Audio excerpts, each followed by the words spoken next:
Pro kabaddi season 8 finally शुरू हो चुका है और पहले दिन की पहली मैच हमें देखने को मिली थी बेंगलुरु बुल्स और यू मुंबा के बीच में। प्रो कबड्डी सीजन 8 के पहले दिन के पहले मुकाबले में ही हमें पता चला कि सीजन 8 में कितने सारे सरप्राइजेस भरे हुए हैं।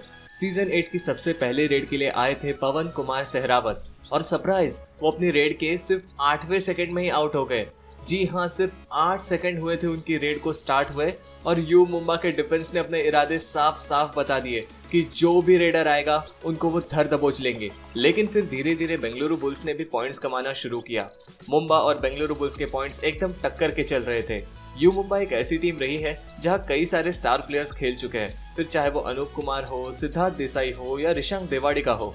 लेकिन इस सीजन में रेडिंग की मेन जिम्मेदारी आई थी अभिषेक सिंह पे और पहले दिन का उनका प्रदर्शन देखकर हम ये कह सकते हैं कि अभिषेक सिंह पूरी तरह अपनी जिम्मेदारी को बखूबी निभा रहे हैं। जिस खूबसूरती से उन्होंने यू मुंबा के लिए पॉइंट्स कमाए हैं, उससे हम ये जरूर कह सकते हैं कि ये अभिषेक सिंह का अब तक का सबसे बेस्ट परफॉर्मेंस था। अभिषेक सिंह के इन्हीं कमाल के रेड्स की वजह से सिर्फ 8 मिनट बाद ही बेंगलुरु बुल्स को ऑल आउट का सामना करना पड़ा। यू मुंबा के डिफेंस ने बेंगलुरु बुल्स के रेडर्स को काफी अच्छे से स्टडी किया था। यू मुंबा की टीम में आशीष सांगवान भी शामिल थे और आशीष सांगवान बेंगलुरु बुल्स के ही पूर्व खिलाड़ी हैं और उन्होंने पवन कुमार शहरावत की गेम को काफी करीब से देखा है और शायद यही वजह है कि आशीष सांगवान ने कई बार पवन कुमार शहरावत का शिकार किया। लेकिन आफ्टर ऑल वो पवन कुमार शहरावत है। बेंगलुरु बुल्स अपनी ओर से पूरी कोशिश कर रहे थे। पवन कुमार शहरावत के साथ साथ चंद्रन रंजीत भी काफी अच्छे से स्कोर कर रहे थे। हाफ टाइम होते ही यू मुंबा ने बेंगलुरु बुल्स पर 7 पॉइंट्स की लीड बना ली थी। यू मुंबा की टीम में अभिषेक सिंह ने काफी जबरदस्त रेड पॉइंट्स कमाए। वही बेंगलुरु बुल्स के पवन कुमार शहरावत और चंद्रन रंजीत भी काफी अच्छे से स्कोर कर रहे थे। लेकिन फिर इतना सारा डिफरेंस कहां से आया? इतना सारा डिफरेंस आया बेंगलुरु बुल्स के डिफेंस की वजह से। हाफ टाइम खत्म होने से पहले बेंगलुरु बुल्स के डिफेंस के पास सिर्फ और सिर्फ 1 पॉइंट था।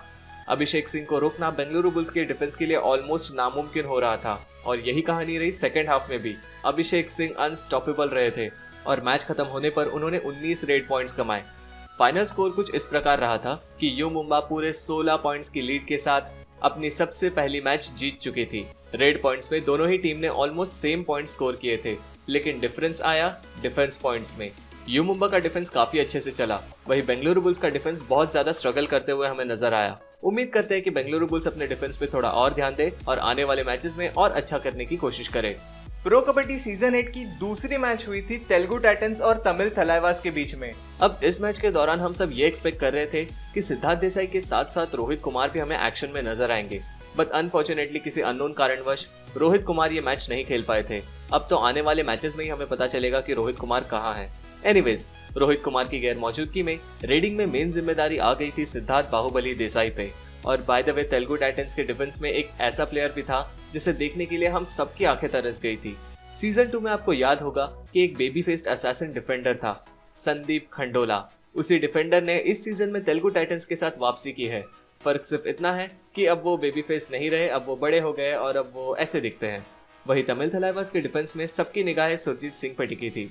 मैच की शुरुआत होते ही तेलुगु टाइटंस ने काफी अच्छे से लीड बना ली थी, लेकिन तमिल थलाइवास हार मानने वालों में से नहीं थी और धीरे धीरे लीड को कंसोलिडेट करते हुए तमिल थलाइवास और तेलुगु टाइटंस का स्कोर ऑलमोस्ट इक्वल पर आ गया। हाफ टाइम खत्म होते ही टीम्स में सिर्फ 2 पॉइंट्स का फर्क था, लेकिन हाफ टाइम खत्म होने के बाद जो इंटेंस एक्शन हमें इस मैच पे देखने को मिलने वाला था, वो हम में से किसी ने भी एक्सपेक्ट नहीं किया था। सेकेंड हाफ में तमिल थलाइवास ने डोमिनेट करना शुरू कर दिया। तमिल थलाइवास एक के बाद एक पॉइंट स्कोर करे जा रहे थे और दोनों टीम्स के बीच का स्कोर डिफरेंस बढ़ता जा रहा था और पॉइंट्स कलेक्ट करते करते तमिल थलाइवास ने पूरे 9 पॉइंट्स की लीड बना ली थी। अब मैच खत्म होने के लिए सिर्फ 3 मिनट का वक्त बाकी था और तमिल थलाइवास पूरे 9 पॉइंट से आगे थी। सब सोच रहे थे कि तमिल थलाइवास अब बाजी मार जाएंगी। इनफैक्ट तेलुगु टाइटंस की जो कोच है, उन्होंने जब टाइम आउट लेकर टीम से बात करना चाहा, तब उन्होंने कहा कि कोशिश करो कि 7 पॉइंट्स की कम मार्जिन से हारे। यानी उनके कोच साहब को भी यही लग रहा था कि अब मैच जीता नहीं जा सकता। लेकिन सिद्धार्थ देसाई के कुछ और ही प्लान्स थे। सिद्धार्थ देसाई की एक सुपर रेड ने मैच का रुख ही मोड़ दिया। तेलुगु टाइटंस को आशा की एक छोटी सी किरण नजर आ गई। तेलुगु टाइटंस ने फिर धीरे धीरे लीड को कम करना शुरू कर दिया। तमिल थलाइवास तेलुगु टाइटंस से अब सिर्फ 1 पॉइंट से आगे है। मैच का पूरा टाइम खत्म हो चुका है और तेलुगु टाइटंस डिफेंड कर रहे हैं और तमिल थलाइवास की डू और डाई रेड शुरू है। यानी कुछ भी हो जाए, लेकिन तमिल थलाइवास को इस आखिरी रेड में पॉइंट स्कोर करना ही होगा। लेकिन उस वक्त तेलुगु टाइटंस का डिफेंस ने अपना कमाल दिखा दिया और तमिल थलाइवास के रेडर्स को आउट करके उन्होंने उस मुकाबले को टाई करवाया। वो मुकाबला जो एक पॉइंट पे लग रहा था कि हाथ से निकल चुका है, उसी मुकाबले में तेलुगु टाइटंस ने वापसी की और मैच को टाई पे खत्म किया। प्रो कबड्डी सीजन 8 की तीसरी मैच हुई थी बंगाल वॉरियर्स और यूपी योद्धा के बीच में। प्रो कबड्डी के पिछले 5 सीजन्स के बाद पहली बार ऐसा हो रहा था कि प्रदीप नरवाल की जर्सी बदल गई हो। इस बार पटना पायरेट्स की जर्सी नहीं बल्कि यूपी योद्धास की जर्सी में वो हमें दिखने वाले थे और उनके सामने थी पिछले सीजन की चैंपियन टीम बंगाल वॉरियर्स। मुकाबले की शुरुआत होते ही पहले ही रेड में खुद प्रदीप नरवाल रेड के लिए आए थे and again surprise, Pradeep Narwal अपनी पहली ही रेड में आउट हो गए। अगर आपको याद हो आज की पहली मैच, तो उसमें बेंगलुरु बुल्स के पवन कुमार सहरावत भी अपनी पहली ही रेड में आउट हो गए थे और यहाँ प्रदीप नरवाल भी अपनी फर्स्ट रेड में ही आउट हो गए। लेकिन प्रदीप नरवाल एक ऐसे खिलाड़ी है जो अपने सक्सेस और फेलियर्स दोनों को अपने सर पे चढ़ने नहीं देते। बंगाल वॉरियर्स की टीम से मनिंदर सिंह ने काफी अच्छे से रेड पॉइंट्स कमाए थे और हम ये साफ साफ देख पा रहे थे कि मनिंदर सिंह उसी गजब के फॉर्म में है जिस फॉर्म में वो पिछले सीजन में थे। मैच के शुरुआती के कुछ मिनट में ही हम ये देख पा रहे थे कि यूपी योद्धास बहुत ज्यादा स्ट्रगल कर रहे हैं क्योंकि सिर्फ 6 मिनट्स में ही बंगाल वॉरियर्स ने यूपी योद्धास को ऑल आउट कर दिया।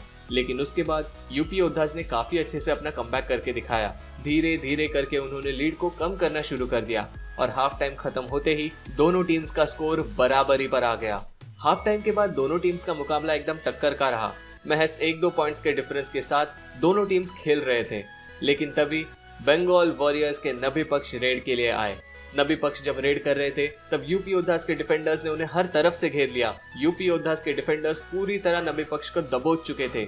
हम सब सोच रहे थे कि ये तो एक सक्सेसफुल टैकल है, लेकिन उतने में यूपी योद्धास के डिफेंडर्स के झुंड में से एक हाथ बाहर निकल आया और मिड लाइन को टच कर गया। ये देखने में इतना ज्यादा फनी था कि मैं अपनी हंसी रोक नहीं पाया। इस कमाल की सुपर रेड के बाद बंगाल वॉरियर्स ने वापसी करके एक काफी अच्छी लीड बना ली।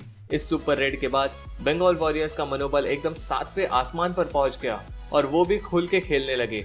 बंगाल वॉरियर्स के डिफेंस ने प्रदीप नरवाल को काफी हद तक खामोश रखा था और 5 पॉइंट्स की लीड के साथ बंगाल वॉरियर्स ने यूपी योद्धास को हरा दिया। सो गाइज, ये थे प्रो कबड्डी के पहले दिन के पहले 3 मैचेस। अब हर दिन प्रो कबड्डी का एक्शन आने वाला है, इसलिए मैं कोशिश करूंगा कि हर दिन वीडियो लाऊं।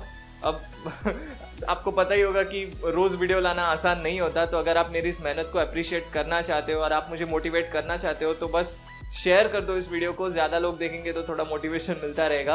अगर वीडियो अच्छा लगा रहेगा तो प्लीज़ लाइक कर दो, अपने फ्रेंड्स के साथ शेयर कर दो। आज भी मैचेस होने वाले हैं जिसका रिव्यू कल आएगा, तो अगर आप उसे मिस नहीं करना चाहते हो तो सब्सक्राइब ज़रूर कर लेना।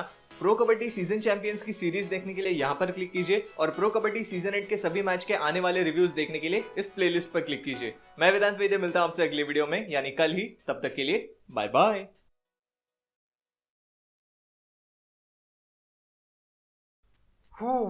ऐसे वीडियोस मैं रोज बना पाऊंगा क्या? डर लग रहा है।